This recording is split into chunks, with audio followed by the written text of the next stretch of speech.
Hey folks, welcome back today.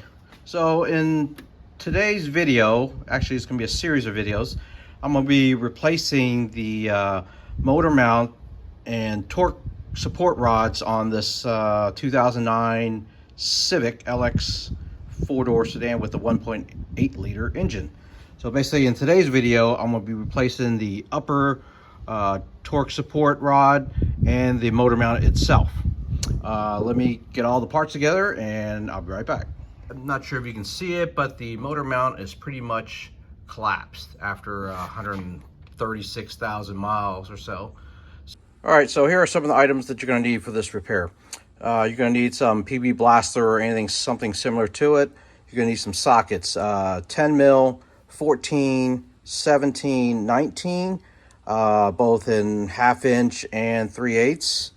Obviously ratchets, 3/8, 1/2 inch. You're gonna need a breaker bar, some extensions, some universal joints to help you with this.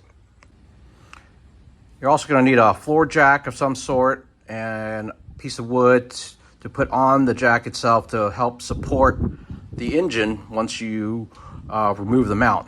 Folks, so the part number for this passenger side motor mount is a 50820 SNA P01. I bought mine online. Local dealerships were outrageous in price. In fact, I bought mine from, this one comes from Brandon Honda. Look them up online. They have a online website, and you just purchase it through that price. It'd be a lot cheaper. Even with the shipping, it was almost $80 cheaper. So go that route. Okay, here is the upper torque rod that goes with that motor mount. Part number for this one is 50880 SNA A as an apple 82. Okay, so the first thing we need to do before we start unbolting anything is to get the engine supported. I'm going to place the jack with that piece of wood underneath the oil pan. So let me get that situated and I'll be right back.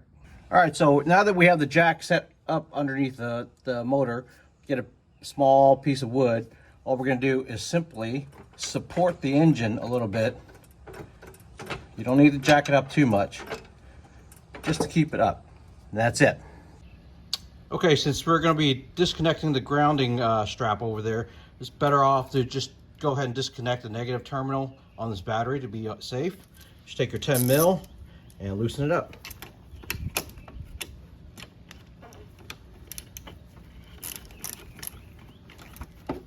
Put that to the side so it doesn't reconnect and you should be good to go. First off, we're going to remove these three first. 17 mil. I'm going to use the 1/2 inch breaker bar with an extension. Like I said, this part's pretty flexible, but don't push on it too hard where you crack it. Let's get these broken up, loosened up first, and then we'll use the ratchet. All right, there's one. Let's get this one over here. All right, that's loosened up. Now for this one, you got to be careful because the AC line is here. You don't want to push on it too much. If you just slightly sneak it in there, it should be all right. All right, that's loosened up. Now we can use a ratchet to get the rest of it off. Be right back.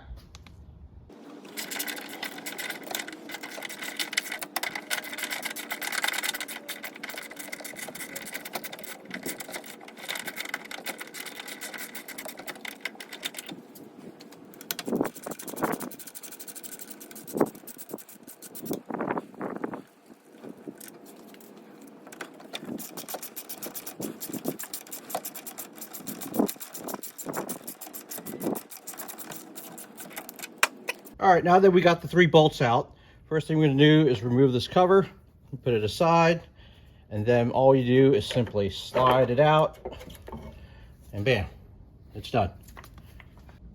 Okay, as you can see, it's not too bad, but there are signs of cracks, it's beginning to be some wear and tear on it that it was due to be changed.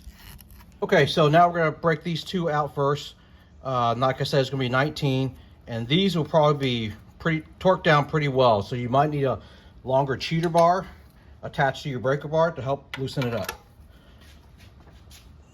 All right. And then the back one. Okay. Once it's loose, we can tackle some of the other ones.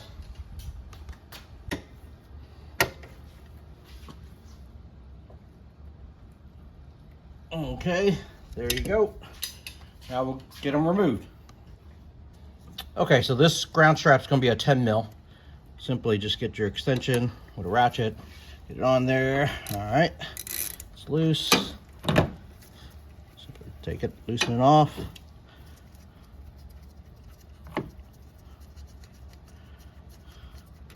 All right, take the ground strap off, set it aside.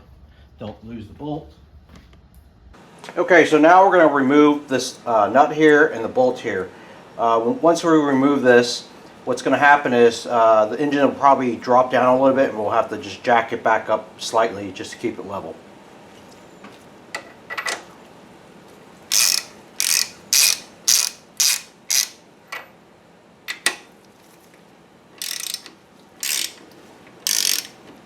Jack it up a little.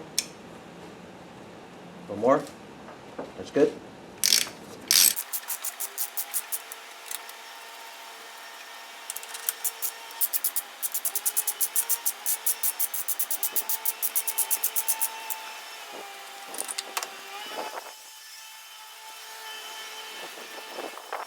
All right, now we have just this last bolt to remove, which is, I believe, a 17 for that one. All right, so once we already have it loosened up, all you do is take your 17 mil,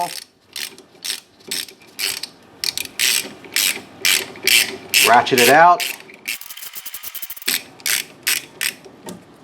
take that off, then the bracket slides right off. All right, so next we're going to remove the bracket that's on top of the motor mount, and that one's going to have 3 14 mils. There's 2 in the front and then 1 on the quarter panel side, as you can see right there. So we're going to have to finagle some extensions and probably a universal joint to get it working. Okay, so for the 3 bolts that hold the bracket, basically what I ended up doing is switching to a 3/8 ratchet and or 3/8 breaker bar with some extensions. That one was just straight shot down. This one right here, you have to use a, I used a universal joint to work around all these lines and such. And then the one in the back, simply to loosen, use an extension with the socket, the 14 mil socket, and it should come right off.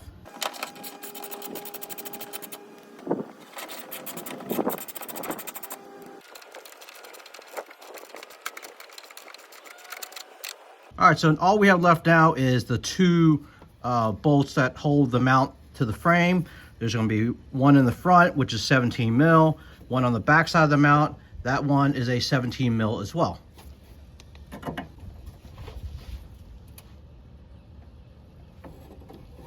All right, it's loosened.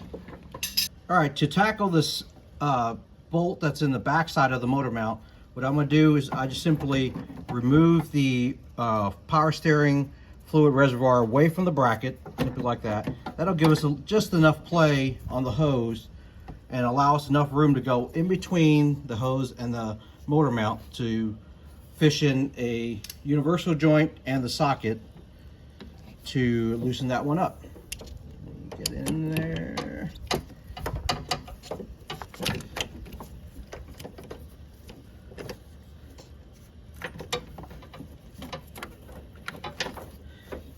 Once we're on, that'll be perfect, just enough room. There we go. Now we're off. All right, let me get the 2 bolts out and I'll be right back. We got the bolts undone for the motor mount, so now what we can do is either shift the engine sometime to get a little bit more room. We should be able to work our way out this motor mount. Let's see.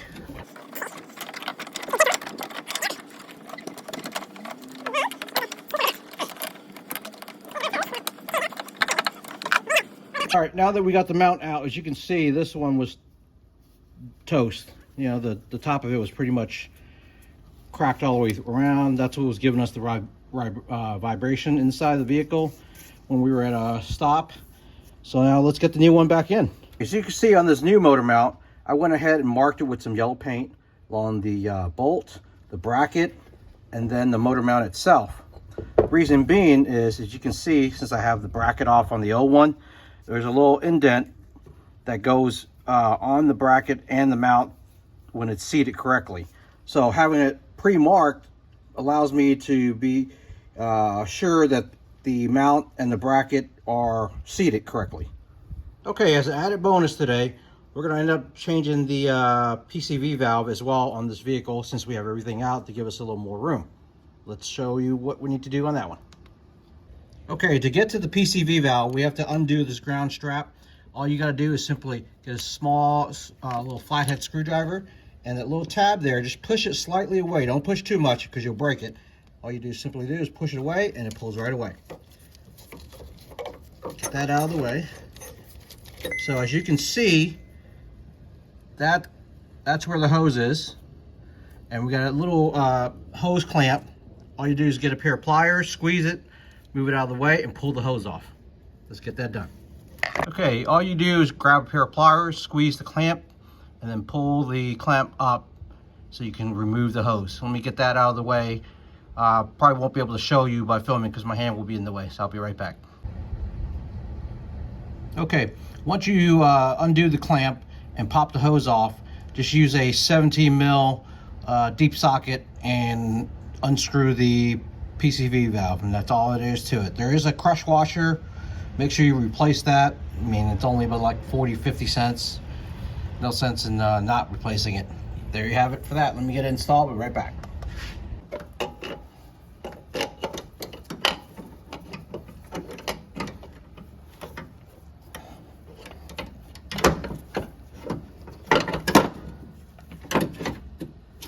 Okay, so I ended up removing the top bracket away from the quarter panel and the engine compartment area, just so I had enough room. I had trouble sneaking that motor mount back in. Some people were able to sneak it back in, but the way the lines were bent and such, I just removed the bracket. It was a lot easier. So now that it's back in, we're gonna put the bolt that's in the back of the motor mount in first loosely, then the front one. Then we'll reinstall the brackets, clip the lines back on to the bracket on each one, and then we'll continue from there. All right, so use your 17 mils short socket and just hand tighten it just so that it's on, and then we can go ahead and do the front one now.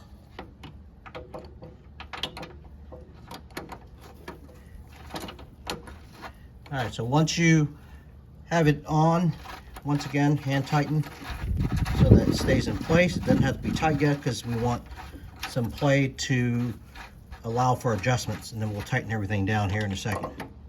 So now that I got the two bolts in on the motor mount, let's put the bracket back on top of the motor mount. Okay, so now that we have the bracket back in that goes against the quarter panel on the top of the motor mount, we're gonna secure the bolt that goes on the quarter panel first.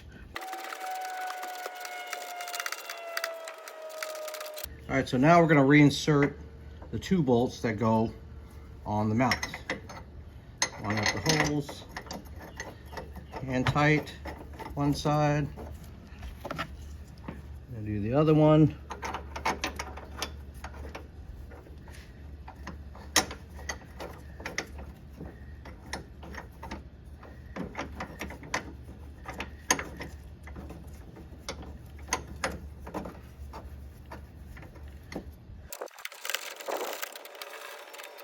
All right, now that we got these three bolts captured, we're gonna tighten down the motor mount bolts even more. Okay, so now we're gonna reinstall the bracket that goes on top of the mount to the engine block. And if all goes well, everything should be lined up perfectly. And it actually does. So you can see all my paint marks line up that I marked earlier. All right, once you insert the bolt and the nut that goes on the bracket for the engine side, you might have to adjust the height of the engine, either up or down, depending on how much you jacked it up at the time, and so that it seats onto the engine flat for the most part. Right now it's hand tightened. I'm gonna get the last one in on this one side.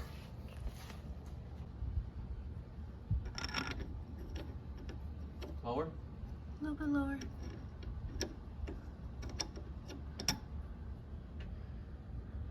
Alright, hold on. That should be good. Huh? Maybe? It should.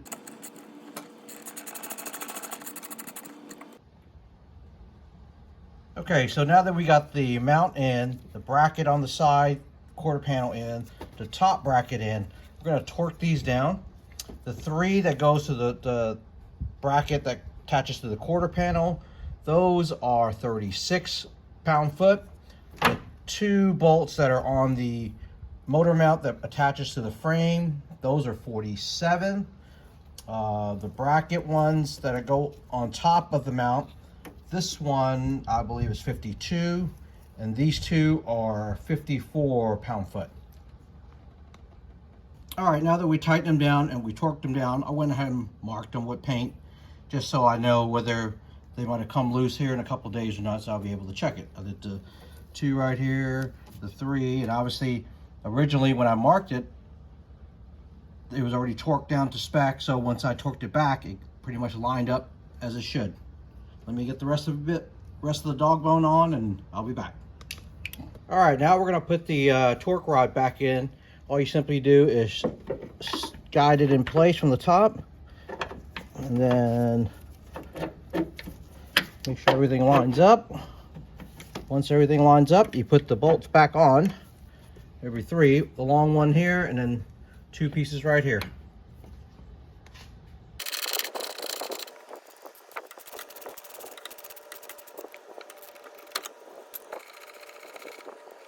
Okay, now that we got the 3 bolts back on, let's torque them down to 47 pound-foot.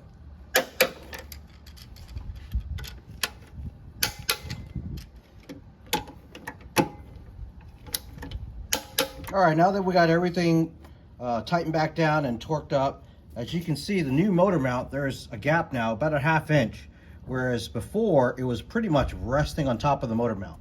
So now all we have left to do is just reconnect the battery and we'll be all done.